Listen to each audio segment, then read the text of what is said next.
Happy Saturday, Scott Baker. Good to see you. Indeed, Mikey, how are you today? Good. Well rested, ready to brag Uh, about my sleep score. Go for it. Tell me your sleep score. It's been in the 90s for the last month and a half. It's been great. Wow. Yeah. Okay.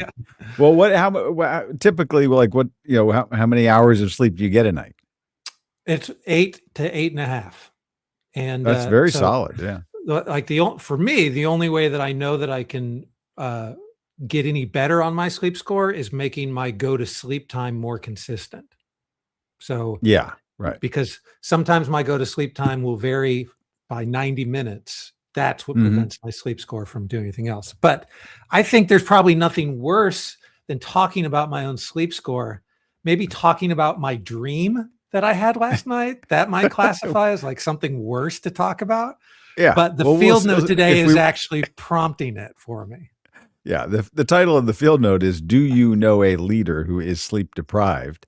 At field note 1717. So we are talking about sleep, and this is kind of one of those straightforward field notes, not one of those Yeah. sort of elliptical ones that's going to deliver you to a magical point. And I think I don't know, we've gone through phases where leadership and entrepreneurship and solopreneurship was sort of, are you ready for the grind? Can you get in there and outwork everybody? Can you optimize everything? Can you max everything? And then we kind of went into this, care mode, and can you do Mhm. saunas all the time, and can you get 8 hours of sleep, and can you, meditate, right? So where in the balance is this? And so I think in the middle of that, high performing folks, lots of leaders are probably getting less sleep than they need, but they know it. So, well, what do we take from this field note? Because it's saying, I think in essence, it's kind of saying this is not just a matter of health. It's a matter of just of clear thinking and sort of sanitation of the mind. Like if you were the CEO and your CFO was about to make like a very important decision for the financial health of the company, but they were at like you know, a 0.12 blood alcohol level. Yeah. How do we feel about that? Yeah. Right? Are No. we like probably And, a work? You'd be like, let's just pause for a second.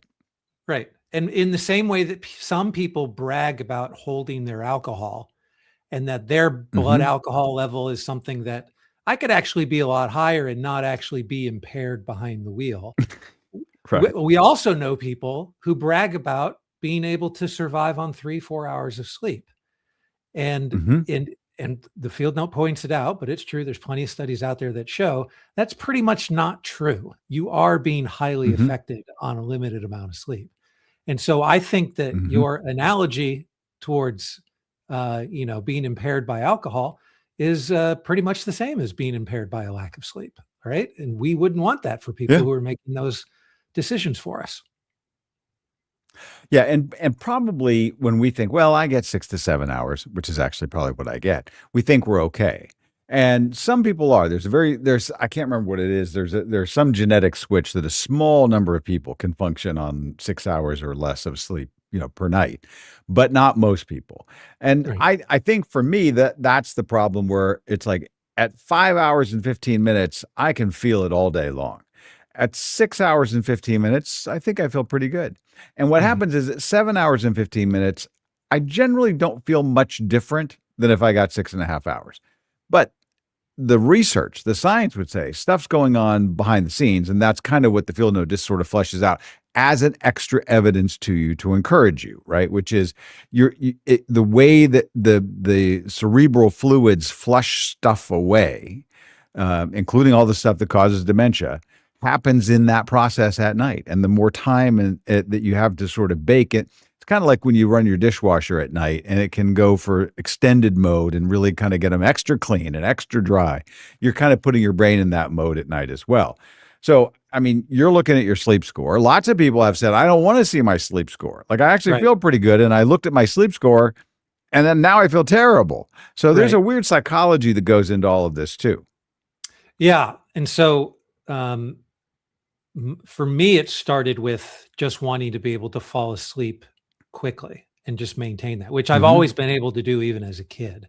So as I was Mhm. getting a little bit older, I started to recognize, oh, it's starting to take me a little longer to fall asleep. And so Mhm. the impetus behind getting the sleep aids that actually is a cover over my mattress and starting to pay attention to what my sleep score Mhm. was really just about that. And so Mhm. I've learned most of this by being interested in what my own body is doing and then Mhm. reading research around that. Now, there's some people obviously who could take it to the extreme. Brian Johnson famously is trying to extend his life and lower his biological age in all of his organs, but he takes it so seriously.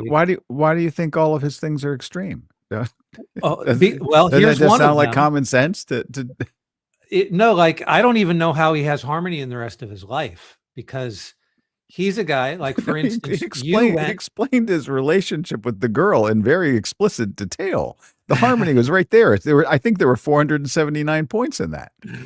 You like, for instance, like you just had a time where you went on Friday night to go watch your daughter in a play. Mhm. Yep. Brian Johnson makes no bones about the fact that he would not do that because he is prioritizing his sleep in such a way that he is in bed going to sleep at 8:30, and he actually Mhm. has like a 90-minute routine prior to.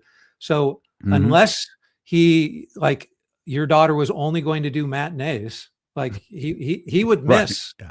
your daughter's performances. Like, and if even if it was his own Mhm. daughter, he's just prioritized it for that in his life. And so that kind of lack of balance in your life and carefully with the word is just that's why I would call it extreme. I think most people would as well. It's just uh, it's kind of I mean I'm if what he's giving us is a scientific model so that he becomes the guinea pig, that's fine. I just don't think I'm willing to be a guinea pig for the rest of mankind in the way that For he's him, right. allowing himself Yeah. to be. Right.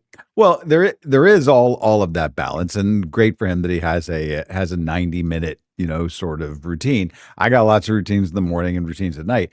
I think that one of the things that's really interesting to me, and maybe it is a little bit by age, one of the problems that a lot of high performers, maybe leaders like the people that would be watching or listening now, um, it might not be the falling asleep. Like I fall asleep pretty well. The problem is you just wake up after 4, 5, 6 hours, and then you're like, okay, I guess that's it. Like I am not Yeah. going back to sleep. Now I've read recently there are some new drugs and stuff. I don't think I really want to take drugs to go back to sleep, but some people have said it who've had chronic problems that it's really helped them. But the one thing that I noticed that's actually a big signifier. There's two very odd signals that I get. One is I for many years of my life, I don't think I did crossword puzzles. My wife likes doing them, and at some point in the last 20 years, I started kind of doing crossword puzzles at different times. Now, I'm not a great crossword. I should be better than I'll do the Monday, Tuesday, Wednesday New York Times crossword puzzle, but I tend to like to do them sometimes at night because I'll read lightly. I don't want to read anything really complicated. And I don't want to read for a long time in bed because there is some research that says you should read, but then get into bed so that you associate getting into bed. Well, I noticed Right. that if I do a crossword puzzle for like 3 minutes, I'm ready to go to sleep. Now, I'll get stuck on some stuff. And then in the morning, I can solve those things in 3 seconds. Yeah. I would stare at the same thing for like 3 minutes the night before, trying, what is that word? And then you notice, like, oh, sleep for 5 or 6 hours. And it's like, piece of cake. What was the problem last night? Well, you're tired. Yeah. You've expended all your decision making. Like you've got that decision fatigue that's leaning in. So I see that. And then I notice it because I'm usually in the gym for a couple hours in the late afternoon, early evening. And like today, normally, by the way, I would be doing the heavy squats and deadlifts on Friday night. Things got a little out of sequence this week, some travel. So I'll be doing that today. Now, I actually did get an 85 sleep score. Because I got about 6 hours and 55 minutes of sleep. That's a little extra than I normally get. Um, and so if I go in to do heavy squats or deadlifts and I'm at 5.5 hours of sleep, even if I felt great all day, when I'm under that bar, I can automatically send. In fact, sometimes it doesn't even occur to me, and I'm going, "Holy crap!" Right, and then I go, "Oh, Yeah. I only got 5 hours and 20 minutes of sleep last night." Right. Whereas if I had even 6:20 or 6:55, totally different story. So Right. your body's responding differently. Your mind is Well, that's the responding differently. key. You're able to see it very clearly and Hmm. and justify it. And there's not a lot of ego Hmm. built into the idea. Like you understand your physical performance that when you see a 25% drop off, you're like, okay, Hmm. there's something going on here. In our minds, Right. if we're experiencing decision fatigue at a 25% drop off, number one, there's no real way to calculate it in the same way that you can actually put weights on a bar. And Hmm.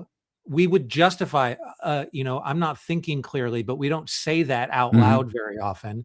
So instead, we come up with some other reason why we might not be as sharp as we are, but then we're not going to Hmm. cancel a meeting because we're not sharp, right? We Right. might, Yeah. like in our best moments, we might say, I'm not very sharp right now, so let's postpone this as a decision. But Hmm. most of the time, we're going to just kind of barrel through it, and there Yep. inside of your brain there's no muscle to pull. And so there's we just kind of barrel through it in the way that you wouldn't do that in the weight room. So how to train our Yeah. minds in Right. such a way so that we do recognize I'm about to pull a brain muscle here, so let me actually not go through this exercise, would be a great Right. thing, right? Yeah. Yeah. I don't know what that looks Well, like. now, one of the things that I think, kind of dovetails with this, we've talked about a couple of practical things around leaders and leadership schedules in the last, week or two, including how we just look at the kind of blocks of time during the day, what Mhm. constitutes kind of a shutdown in a Cal Newport sense. And one of the things that happens is you feel like you're pressing the ends of the day if you're up and at it and you're still going and you're trying to get the last emails out at 10:30 at night. That's going to affect the way that this all goes. Now, if Mhm. you're going to say, I'm going to prioritize to get 8 hours of sleep like you do, um, what I would have to do for myself, because I do have a priority that I drive my 11-year-old to school in the morning, right? Right. So in order for us to be ready to go we need to leave. It's not incredibly early for her schedule. It's about 7:30. But if I get up at 6:15, 6:30, I'm in pretty good shape, meaning when I get back from taking her to school, and she rides the bus home, but we get that time together in the morning. So I need to get back, get through some of the other sort of steps of the morning, be ready to be engaged and alert and kind of being productive. I try to spend that time in research and writing between like 9 and noon, something like that. If I get behind on that, the rest of the day falls apart, right? So if I'm Mhm. going to get 8 hours of sleep, I can't get in bed at 10:30. Right. I got to get in bed at or get ready for bed at 10. Well, a lot Right. of the times, even if I've shut down my workday, but finished a workout, we've done dinner, we're reading stories together, I'm watching something with my wife. Well, that time moves pretty fast. So you Mhm. actually have to, in order to do that, you have to make sure that you are in a Cal Newport sense. When he says, if you're doing like 3 to 4 hours of deep work in a day, you're getting a lot done. And it is a little bit more like, instead of the grind, I go back to the lion under the tree sprinting for the antelope. It's, are you ready for a marathon of sprints where you're really actually getting stuff done? You're not wasting time. So I think that the idea of prioritizing that block of time that you feel like you're in bed, you're ready for sleep, that actually has to be balanced by the way that you run the rest of the time. Or It else does. you're going to be fighting both ends of this. Right. So most leaders have the privilege of not being able to leave work at work, right? Often. There might Yeah. be relationship issues that they are Hmm. dealing with that continue to press in their mind. There's future goals that they might not be able to work Hmm. on, but in their mind, they are searching for a solution constantly, and so that work Hmm. is constantly going on. And so, as a antidote for the idea of I'm not actually thinking about work anymore, is they do something with a screen, and that screen kind of drowns out the idea that I'm not Hmm. working because I'm ingesting this kind of entertainment or whatever. Yeah. Right. The later that screen time goes, research shows More it now affects the sleep. Yep. it really does affect the sleep. And so you're getting yourself into a weird cycle that says, okay, you need to think through what are the things that you're supplanting your I'm not working anymore time with. Sure. And it's a real challenge. Crossword puzzles are a great, kind of antidote for that, right? Yeah, In it's terms of physical like time. a And by the way, shutdown. I'm doing those on paper. Like I get the Right. physical New York Times delivered. It's one of the main reasons why I get the New York Times delivered, because I Yes. want to have the tactile sense of working with. And by the way, even whatever newspaper, I actually learn more when I'm paging through a newspaper, then and nobody has read more news online than I have. I will guarantee you that. Having run big news platforms and all of that, just an incredible amount. But there's nothing more, I really got there were 2 or 3 articles I read last night and this morning that were just fantastic, and physical newspapers, really changed the way I thought about certain things. I never would have gotten that out of them just on my phone or on my computer. So in that process, that physical act of doing the crossword puzzle kind of you got a pen, you got a piece of paper, there's a tactile sensation to it. Right. But it is an interesting exercise in the cognitive part. Now I'll add one thing, because you mentioned my daughter's performance. So, she's playing the lead in Annie in a big production here in Pittsburgh. She and one other girl alternate nights on that. So on the second, on the opening night, they had to be there early because they were all doing a spot on one of the local TV programs at 9:00 in the morning, and then there was a matinee, and then there was the opening night performance that night, and then there was an opening night cast party from 10:30 to midnight, right? And about 150 people were at the opening night party, and a lot of the girls weren't in school the next day or had taken that day off, but Eliza actually had to be in school the next day, and for a couple of different reasons. And so it was a matter of then saying, all right, we get home, you're all wired up. You just did this big performance with this, fantastic cast. So like when I used to do the 11 o'clock news, you don't wind down right away. Yeah. So by the time she had to get up a little later than normal, maybe she had 6 hours, which if you're 11 is probably not enough. And then she had to go right back into it, come right out of school, get, home and get ready, get down to the theater, and then be ready for the next night performance. Well, a lot of kids are just totally wiped out. Right. Now, we'll find out tonight. I thought she was fantastic on the opening night, but last night she got to sleep all the way through. She slept for 10 hours at least, overnight. Nice. Will that make a difference in her performance? We'll see. Yeah. I bet so. You have to think it is. And when you're in a grind like that, like if you were actually on Broadway where you're doing that week in, week out, that just becomes a priority where you have to just be like, I just don't go out on those nights, right? Yeah. Can't do it. But here's the thing.